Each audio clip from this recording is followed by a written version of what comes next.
അടി ഇടി പരിപാടിക്ക് പരിശീലനം ഉണ്ടായിരുന്നോ നേരത്തെ തന്നെ? അതുണ്ട്. നേരത്തെയൊക്കെ ഞാൻ ചില കളരിയെല്ലാം പരിശീലിച്ചിരുന്നു.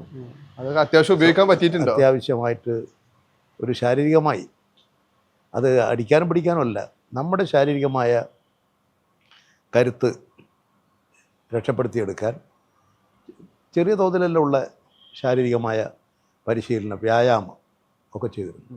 നമ്മൾ ആ വിമാനത്തിലെ ആക്രമണത്തിനെ കണ്ടിട്ടുണ്ടായിരുന്നു, 2 യുവാക്കളിൽ നിന്ന് പ്രതിഷേധിക്കാൻ വന്നിട്ടുണ്ടായിരുന്നു. പക്ഷേ ജയരാജേട്ടൻ്റെ ഒരു തള്ള് ചാനലുകളൊക്കെ വീഡിയോ വന്നിട്ടുണ്ടായിരുന്നല്ലോ. അപ്പോൾ ആ ശക്തി ഇപ്പോഴും ഉണ്ടോ? ആ ശക്തിക്കൊന്നും കുറവ് സംഭവിച്ചിട്ടില്ല. അതുകൊണ്ടാണല്ലോ ഞാനിപ്പോൾ ജീവിക്കുന്നത്. അതല്ലെങ്കിൽ ഇരാപ്പട്ടെ പോയില്ലേ. സജീവമായിട്ട് ഉണ്ടാവും എന്നുള്ളത് തന്നെയാണ്. പിന്നീട് അവിടുന്ന് ആണല്ലോ ഈ ഒരു ജനപ്രതിനിധി നിലക്ക് മട്ടന്നൂരിലെ ചുമതല വരുന്നതും പിന്നീട് അങ്ങോട്ട് ഇപ്പം മന്ത്രിസ്ഥാനം വരെ വരുന്നത്. ഇതിനിടയിൽ ഒരു പക്ഷേ ഏറ്റവും കൂടുതൽ ഒപ്പമുണ്ടായിരുന്ന ഒരാളെന്ന നിലക്ക് ഇപ്പോൾ നമ്മുടെ മുഖ്യമന്ത്രിയായ പിണറായി വിജയനായിരിക്കും. ഒരു പൊതുജനങ്ങൾക്കോ മാധ്യമങ്ങൾക്കോ CPM പ്രവർത്തകർക്കോ ഒന്നും അറിയാത്ത ഒരു പിണറായി വിജയനെ ജയരാജേട്ടനെ അറിയാലോ.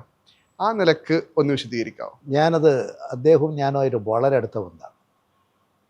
അത് വേർപെടുത്താൻ കഴിയാത്ത ബന്ധം തന്നെയാണ്.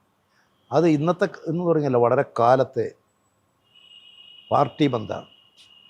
ഞാനൊരു പക്ഷേ കർക്കശമായി ആരോടും പറയാതിരുന്നിട്ടുണ്ടെങ്കിൽ അത് പിണറായിയോട് മാത്രമായിരിക്കും.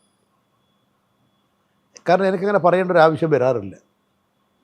അല്ലെങ്കിൽ എന്തെങ്കിലും ഒരു കടുപ്പത്തിൽ എന്തെങ്കിലും എനിക്ക് പറയേണ്ടി വന്നിട്ടുള്ള ഒരു അനുഭവം ഇന്ന് വരെ എൻ്റെ ജീവിതത്തിൽ ഉണ്ടായിട്ടില്ല. അത്രമാത്രം അദ്ദേഹവും അതുപോലെ തന്നെ എന്നോട് കാണിച്ചുകൊണ്ടിരുന്ന സ്നേഹവാത്സല്യം, അതുപോലെ തന്നെ എൻ്റെ രാഷ്ട്രീയ വളർച്ചയിൽ നൽകിയിട്ടുള്ള സംഭാവന, അതൊക്കെ വിലപ്പെട്ടത് തന്നെയാണ്.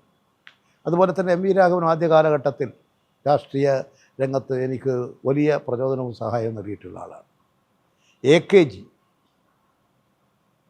എപ്പോഴും പലപ്പോഴും എന്നോട് പറയുന്നു.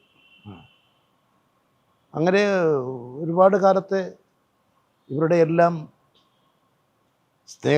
സ്നേഹങ്ങളും അവരുടെ എല്ലാം